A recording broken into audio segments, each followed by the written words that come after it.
네, 이 앞의 영상에서는 이제 순혈과 조합의 기본적인 어떤 뜻에 대해서 알아보았고요. 이제 본격적으로 이 확률과 통계 부분에서 순혈의 여러 종류가 있어요. 이 순혈은 이전 영상에서 얘기했지만 순서가 있게 배열을 하는 경우라고 그랬죠. 근데 그런 순혈 중에서도 이제 여러 가지 종류가 있어요. 이제 그 순혈들에 대해서 각각의 경우에 어떻게 우리가 그 경우의 수를 계산할 수 있는지 그 부분에 대해서 알아보겠습니다. 첫 번째 나오는 순혈이 원순혈이에요. 여러분들 교과서 11페이지를 보시면 되고요.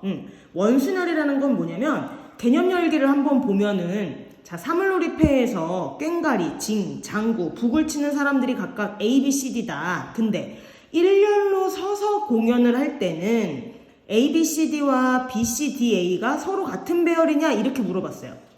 얘네들이 A, B, C, D가 일렬로 서서 공연을 할 때는 당연히 A, B, C, D하고 B, C, D, A는 다른 배열이겠죠. 그쵸? 그런데 원형으로 우리 이제 사물놀이 할 때 이렇게 원형으로 빙글빙글 돌면서 공연을 하잖아요. 그러면 원형으로 서서 공연을 할 때는 A, B, C, D와 B, C, D, A가 서로 같은 배열이냐 이렇게 물어봤어요.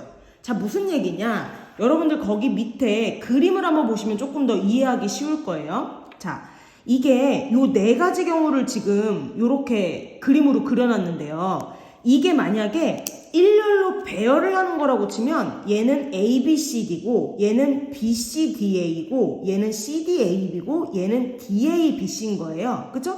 그러면 얘는 일렬로 배열할 때는 얘네들이 각각 다 다른 경우가 되겠죠. 다 네 가지 경우. 우리 앞에서 순혈 그 앞에 영상에서 순혈한 것처럼 그 넷이 일렬로 배열하는 경우의 수 4 곱하기 3 곱하기 2 곱하기 1 요렇게 해요. 그런데 이게 원형으로 위치하고 있다 그러면 얘가 좀 달라지죠. A, B, C, D 요렇게 위치하고 있는데 얘가요. 여기를 보세요. 선생님이 여기는 A, B, C, D라고 얘기를 했지만 여기서부터 세면은 B, C, D, A가 되는 거예요. 이렇게 똑같이. 그죠? 만약에 여기서부터 얘기하면 C, D, A, B가 되겠죠. 그럼 얘랑 똑같은 게 되는 거죠, 지금. 무슨 의미인지 알겠어요? A, B, C, D, B, C, D, A, C, D, A, B, D, A, B, C. 자, 요렇게 똑같이 원형으로 서 있는데, 누구를 먼저로 얘기하느냐에 따라서 똑같은 배열인데도 얘네들이, 똑같은 배열이 된다는 거죠. 그래서 이게 일렬로 설 때는, 일렬로 넷이 서는 경우에는 A, B, C, D나 B, C, D, A나 C, D, A, B나 D, A, B, C가 다 다른 경우지만 얘가 원순혈이라고 할 때는 이게 어느 사람부터 먼저 세느냐에 따라서 얘네들 요 네 가지가 다 같은 경우가 된다는 거예요. 그래서 아까 앞에서도 조합을 계산할 때는 일단은 순혈처럼 세 자리를 지정을 5명 중에서 3명의 임원을 뽑는다라고 했을 때 5 곱하기 4 곱하기 3하고 같은 경우의 수만큼 나눠줬잖아요. 몇 가지가 같은 경우냐? 요렇게. 얘도 똑같은 개념으로 자 4명이 일렬로 서는 거예요. 그러면 4 곱하기 3 곱하기 2 곱하기 1 얘는 팩토리얼이라고 있는데요. 4팩토리얼 이것도 10학년 때 고등수학에서 배웠던 거예요. 4팩토리얼이라는 건 4 곱하기 3 곱하기 2 곱하기 1까지 가는 거예요. 그래서 지금 4명이 일렬로 서야 되니까 4 곱하기 3 곱하기 2 곱하기 1인데 몇 가지가 같은 경우가 되냐면 이 경우에는 4가지가 같은 경우가 되는 거죠. 그래서 4로 나눠주는 거예요. 이해 갔나요? 만약에 예를 들어서 얘를 3명이 그러면 원순혈로 3명이 위치했다 그러면 여기가 A, B, C 요렇게 위치하는 경우하고 그죠? 근데 어떤 경우들이 다 똑같은 경우가 되겠어요?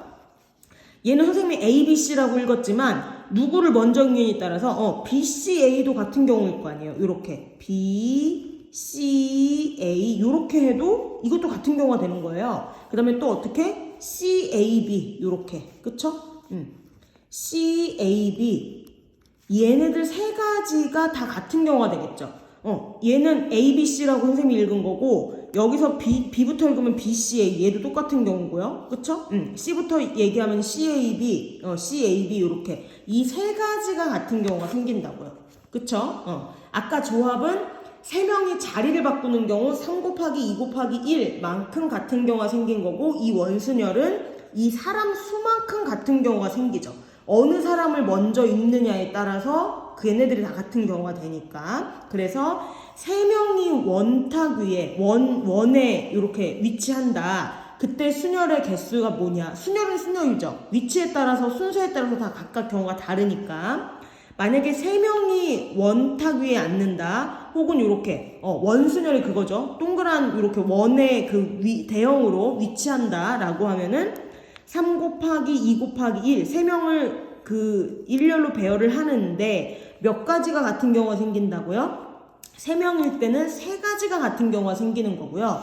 아까 이 책처럼 4명이 원탁 위에 혹은 원형의 대형으로 선다라고 할 때는 4 곱하기 3 곱하기 2 곱하기 1 4명을 일렬로 세운 다음에 몇 가지가 같은 경우가 생겨요? 사람 수만큼 4가지가 같은 경우가 생긴다고요. 그럼 얘는 4로만 나눠주면 되는 거죠. 아까 조합은 3 곱하기 2 곱하기 1로 나눴어요. 그 이유는 뭐였어요? 그 셋이 자리를 바꾸는 경우만큼이 같은 경우에 쓰였으니까. 근데 얘는 원형으로 설 때는 사람 수만큼이 같은 경우가 생기는 거죠. 그래서 결국에는 3명이 일렬로 설 때는 그 원탁 위에 설 때는 2 곱하기 1 요 경우가 되는 거고요. 4명이 원형의 배열로 설 때는 3 곱하기 2 곱하기 1이 되는 거예요. 그쵸? 그래서 여기 밑에서 보는 것처럼 그래서 일반적으로 서로 다른 n개를 원형으로 배열하는 원순열의 수는 어떻게 된다고요? n-1 팩토리얼이에요. 왜냐면 아까처럼 요 n개로 나눠주니까 3이면 3개로 나눠서 여기만 남고요. 4면 4개로 나눠서 여기 4로는 나눠지고 요 뒷부분만 남죠. 그래서 원순열의 그 경우의 수는 n 팩토리얼 순열을 일렬로 배열하는 거를 그 개수만큼 나눈 n으로 나눈 이유는 그 개수만큼 똑같은 경우가 생기니까. 네. 그래서 결국엔 n-1 팩토리얼 이게 원순열의 경우의 수가 된다. 이렇게 된다는 얘기예요. 자, 그래서 여기 이제 여러분들 교과서 12페이지 보면은 이 부분 서로 다른 n개를 원형으로 배열하는 원순열의 수는 n-1 팩토리얼이다. 이렇게 나오는 거죠. 그럼 여러분들이 이제 기본 요 예제를 한번 같이 풀어볼까요? 예제는 지금 뭐라고 했냐면 부모를 포함한 6명의 가족이 원형 탁자에 둘러앉아서 식사를 하려고 한다. 그래서 1번 6명의 가족이 앉는 모든 경우의 수는 뭐냐 이렇게 얘기를 했어요. 그럼 아까 뭐라고 그랬어요? 6명이 쭉 일렬로 만약에 일렬로 앉는다. 그냥 일렬로 쭉 배열을 한다. 그랬으면은 당연히 6 곱하기 5 곱하기 4 곱하기 3 곱하기 2 곱하기 1 이렇게 되는 거죠. 첫 번째 자리에 6명 올 수 있고 그 다음 5명, 4명, 3명, 2명, 1명 이렇게 오는 거니까. 그런데 이게 일렬로 앉는 게 아니라 원탁에 앉아요. 그럼 아까 얘기한 대로 같은 경우의 수가 얘는 몇 개가 생긴다고요? 사람 수만큼 6개만큼 생기는 거예요. 그래서 결과적으로는 5팩토리얼이 답이죠. 5 곱하기 4 곱하기 3 곱하기 2 곱하기 1 그래서 20에 6이니까 120가지가 생기네요. 자, 그러면 자 이제 요 경우도 잘 보세요. 2번하고 3번. 자, 부모가 이웃해서 앉는 모든 경우의 수, 그 다음에 부모가 마주보고 앉는 모든 경우의 수. 요런 원순열에서 제일 많이 나오는 그 문제 2가지 유형이거든요. 자, 부모가 이웃한다. 우리 그 순열할 때도 이웃한다는 얘기를 했어요. 이웃하는 거는 꼭 같이 붙어 있어야 되는 거죠. 그래서 이웃한다라는 얘기가 나오면 그 이웃하는 요 대상을 묶어요. 하나로. 자, 지금 부모를 포함한 6명의 가족이라고 했기 때문에 가족 구성이 어떻게 되는 거냐면 부모 그 다음에 4명이에요. 그쵸? 요렇게 6명이란 얘기겠죠. 그런데 부모가 이웃한다. 누군가가 이웃한다고 하면 얘네를 묶어주는 거예요. 하나로. 같이 다녀야 돼. 그쵸? 이웃해야 되니까 옆에 앉아야 돼요. 그래서 결과적으로는 총 몇 명이 원탁 위에 앉는 거예요? 그쵸? 5명이 원탁 위에 앉는 거예요. 그럼 이제 5명이 원탁 위에 앉는 모든 경우의 수는 몇 가지예요? 아까 어떻게 한다고 그랬죠? 그 원순열은 우리 아까 위에선 다 이렇게 계산을 했지만 자 이제는 이렇게 할게요. n명이 원탁에 앉으면 n-1 팩토리얼인 거예요. 이유는 아까 얘기를 했죠. 여기가 사람 수만큼 나눠지기 때문에 맨 앞에 부분이 나눠지는 거예요. 그러면 지금 총 5명이 원탁에 앉는 거니까 원탁에 앉는 경우의 수는 4 팩토리얼이겠네요.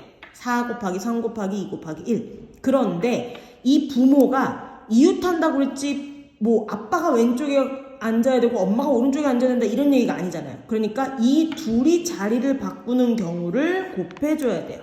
둘이 자리를 바꾸는 경우는 2 곱하기 1 팩토리얼. 그러니까 2 팩토리얼이죠. 그쵸? 그래서 4 곱하기 3 곱하기 2 곱하기 1 이거에다가 여기까지 4 팩토리얼이고요. 그 다음에 부모 둘이 자리를 바꾸는 경우 2 곱하기 1. 그쵸? 그래서 6, 4, 24에다가 2를 곱한 48이 경우의 수가 되겠습니다. 네. 자, 이제 마지막 세 번째. 부모가 그럼 마주보고 앉으면 어떻게 되느냐. 자, 이 마주본다는 얘기는요. 어떤 얘기가 되냐면요. 자, 원탁에 앉아요. 원래는 이 6명이 자리를 앉는 건데요. 부모가 마주본다는 얘기는 누구 한 명이 여기를 앉았어요. 그러면은 이 다른 한 명은 무조건 자리가 정해진다는 거죠. 이 사람이 한 사람이 엄마 아빠 중에 한 사람이 여기를 앉으면요. 무조건 다른 사람 자리는 정해지는 거예요. 나머지 사람은 다른 데 앉아야 되는 거죠. 나머지 4명은. 그쵸? 그래서 결과적으로 얘는요. 이거는 6명이 자리를 앉는다는 얘기가 아니라 몇 명이 원탁에 앉는다는 얘기나 똑같은 거예요. 그쵸? 5명이 원탁에 앉는다는 얘기나 똑같은 얘기가 되는 거예요. 그러니까 이 6명이 앉을 필요 없는 거예요. 한 사람 자리는 무조건 이 사람이 어디에 위치하느냐에 따라 정해져 버리니까. 그래서 둘이 마주보고 원탁에 앉는 경우에는 그 마주보는 그 대상이 둘이 다 앉는 게 아니라 그 둘 중에 한 명만 앉으면 된다는 거. 그래서 6명이 원탁에 앉는 문제였지만 이 경우에는 결과적으로는 5명이 원탁에 앉으면 된다는 거. 그래서 5명이 원탁에 앉는 경우의 수는 몇 가지라고요? 그렇죠. 4 팩토리얼이 되겠죠. 그래서 4, 3, 2, 1 총 24가지가 되겠습니다. 네. 그 문제 1번하고 2번은 여러분들이 한번 직접 풀어보고요. 그 문제 1번하고 2번에 대한 해설 영상은 다시 올리겠지만 여러분들이 한번 먼저 풀어보고 이해가 안 가는 부분이 있으면 영상을 한번 다시 보도록 할게요. 한번 풀어보세요.